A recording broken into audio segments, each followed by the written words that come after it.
Hello guys, welcome back. अब हम गोलू देवता टेम्पल होने के बाद जागेश्वर धाम की तरफ चल दिए थे।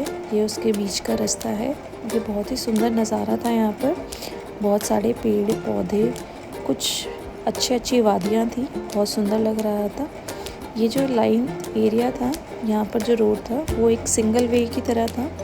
तो मैं एडवाइस करूँगी कि आप एक एक्सपीरियंस ड्राइवर को ही लेके जाएं, या फिर जो कैब वगैरह करके भी जा सकते हैं। हम बेसिकली फ्राइडे को गए थे, इसलिए इतना रश नहीं था। बट हम जब नेक्स्ट डे लौट रहे थे तो हमने सैटरडे था उस दिन, तो उस दिन बहुत ज़्यादा भीड़ थी। ये जो लोकेशन देख रहे हैं जहाँ पुलिस का चेक बोर्ड है, यहाँ से ही लाइनें लगी हुई थी और यहाँ से गाड़ियाँ आगे जाना अलाउड नहीं थी। तो मैं एडवाइस करूँगी कि आप वीकेंड्स में ना जाएँ, ज़्यादा अच्छा रहेगा। ये आपका मेन बीच का एरिया है। इतना सुंदर पहाड़ थे, इतना सुंदर एरिया था, बहुत ही सुंदर गांव था जहाँ जागेश्वर टेम्पल है। ये मेन वही गांव है जहाँ पर हमारा जागेश्वर टेम्पल है। जब हम अंदर की तरफ चले तो हमें पार्किंग स्पॉट्स दिखने लगे। आप भी जो भी आपको बेस्ट लगे उस एरिया में पार्क कर सकते हैं। गाड़ी पार्क करने के बाद वहाँ से जो टेम्पल है बहुत नियर बाय है। ये मेन टेम्पल का नज़ारा है। यहाँ जब मैं टेंपल में घुसी तो इतनी सुंदर आर्किटेक्चर था टेंपल की। मेन सुंदर आप देख सकते हैं कि कितने सारे शिवलिंग हैं यहाँ पर। हर एक के छोटे जितने टेंपल्स बने हुए हैं इन सब में शिवलिंग्स हैं। ये शिवलिंग एक ही डायरेक्शन में है। माना जाता है कि ध्रुव तारे की डायरेक्शन में है। ये बहुत ही ज़्यादा प्राचीन मंदिर है। ये कहा जाता है कि यह पांडवों के टाइम का है। हम जब मंदिर के अंदर घुसे तो हमने देखा कि यहाँ पर लोग अपनी सारी मनोकामनाएं वगैरह मांगते हैं। अंदर शिवलिंग पे हम जल वगैरह अर्पण कर सकते हैं, उनको टच कर सकते हैं, उनकी पूजा अर्चना कर सकते हैं। ये है एक टेंपल जिसके अंदर हम घुसे थे। ये बिल्कुल स्टार्टिंग में ही है, on the right hand side. ये उसका बैक वे है। ये जो हमारा राइट हैंड साइड में जो टेंपल था, मैं उसका अंदर का एरिया दिखा रही हूँ। यहाँ पर आपको स्टार्टिंग में ही गणेश जी दिखेंगे। हमने गणेश जी के दर्शन करे। यहाँ जो ये जो आपको एरिया दिख रहा है साइड का, यहाँ पर लोग अपना रुद्र अभिषेक भी करवाते हैं। पंडित पहले से ही सारा सामान सामग्री तैयार रखते हैं। आपको बस पैसे देने हैं और वो आपका रुद्र अभिषेक करवा देंगे। ये हमारे अंदर शिव जी भगवान थे, इतने सुंदर लग रहे थे। हमने उनके दर्शन करे, उन पर जल चढ़ाया। ये मंदिर के पीछे साइड में एक नदी थी, थोड़ी सी सूखी हुई थी बट बहुत ही सुंदर नज़ारा लग रहा था। यहाँ आप देख सकते हैं लोगों ने पत्थर से अपने छोटे घर बनाए थे। ये उसी के साइड में जो जंगल है, जो पेड़ हैं, पौधे हैं, वो दिखाई दे रहे हैं। ये बहुत अच्छा लग रहा है। यहाँ पर माता रानी का भी एक मंदिर है जो आपको नदी के जस्ट बगल में दिखेगा। और केदारनाथ जी का भी एक छोटा सा टेंपल बना रखा है, वहाँ भी हमने दर्शन करे थे। और आप ये देख सकते हैं, जैसे मैंने कहा कि यहाँ पर टेंपल के अंदर, छोटे टेंपल्स के अंदर हमारे शिवलिंग हैं। तो ये सारे जितने भी आपको दिख रहे हैं टेंपल्स, इन सब में शिवलिंग जी हैं। जैसे ये देखिए कि छोटा शिवलिंग है।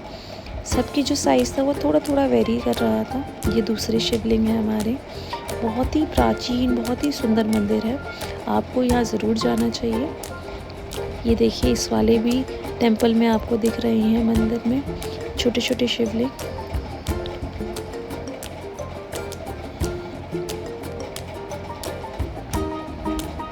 यहाँ से होते हुए अब हम मेन टेंपल की तरफ चल दिए थे। ये है यहाँ का मेन टेंपल। आपको यहाँ पर एक बोर्ड दिखेगा जिस पे लिखा हुआ है, ये देखिए इस पे लिखा हुआ है ज्योतिर्लिंग जागेश्वर मंदिर। ये कहते हैं कि ये मेन टेंपल था। यहाँ पर हमारे एक पंडा बैठे थे जिन्होंने हमारा तिलक और हमारे हाथ में कलावा भी बांधा था। फिर हम सीधे अंदर मंदिर की तरफ चल दिए। वहाँ पर हम लोगों ने जल चढ़ाया था, फूल चढ़ाए थे, प्रसाद चढ़ाया था, अपनी मनोकामना मांगी थी और पूजा पाठ किया था। यहाँ पर नेक्स्ट डे जब मैं मॉर्निंग में आई थी तो यहाँ पर बहुत सारे लोग रुद्र अभिषेक करवा रहे थे। तो इस वाले टेंपल में भी रुद्र अभिषेक होता है। ये अंदर से आप देख सकते हैं सुंदर से हमारे शिवलिंग।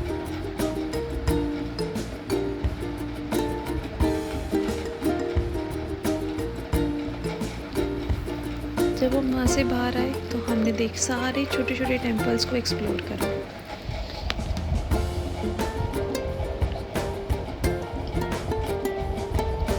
ये देखिए छोटे छोटे शिवलिंग।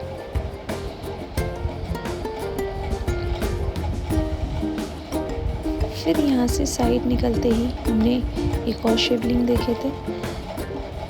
जो मंदिर का बैकवर्ड वाला एरिया है वहाँ पर आपको एक सुंदर सा पेड़ दिखाई देगा।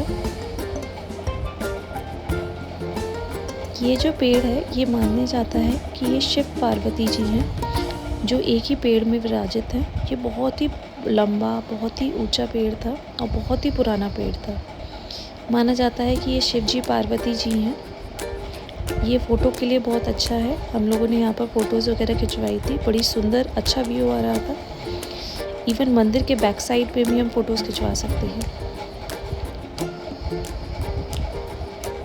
ये व्यू मेरे होटल रूम से था। नेक्स्ट डे मॉर्निंग में मैंने ये व्यू लिया था। ये मॉर्निंग व्यू था, बड़ा सुंदर लग रहा था। आसपास में हमें बहुत सुंदर सुंदर पहाड़ और ऑलमोस्ट पूरा विलेज विजिबल था। यहाँ पे सामने एक पिच भी था जहाँ पर लोग अपना क्रिकेट वगैरह खेल रहे थे, बच्चे भी खेल रहे थे। हमने यहाँ पर खाना भी खाया था। चाय, पहाड़ी चाय बहुत ही अच्छी थी। पहाड़ी मैगी भी बहुत अच्छी थी। तो यू मस्ट ट्राई दैट।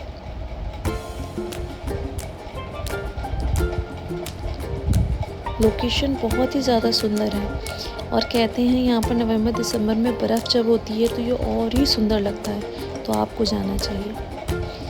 अब हम मंदिर के पीछे कुबेर जी के मंदिर की तरफ चल दिए थे। ये उसके पीछे वाला रास्ता है जो कुबेर टेम्पल पे जाता है।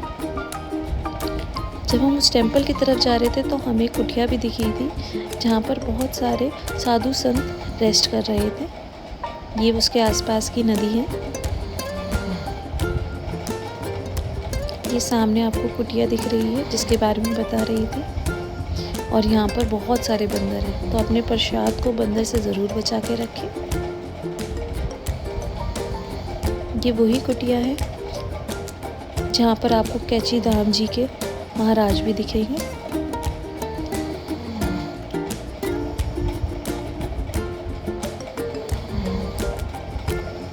ये ऊपर से व्यू है। टेम्पल के साइड से मैंने एक व्यू लिया था और बहुत ही सुंदर लग रहा था।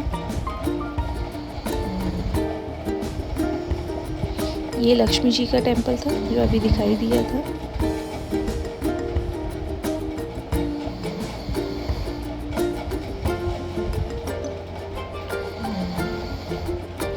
देखिए कितने सुंदर पहाड़ हैं। लोग अपनी फ़ोटोग्राफ्स वगैरह खिंचवा रहे थे। बहुत ही अच्छी सीन भी थी। ये कुबेर मंदिर है। कुबेर मंदिर का रास्ता। हम लोग ऊपर तक गए थे, हमने दर्शन करे थे।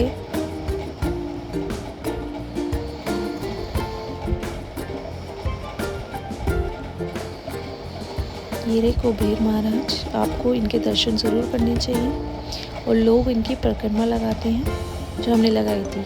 एट लास्ट में कहना चाहूँगी यू मस्ट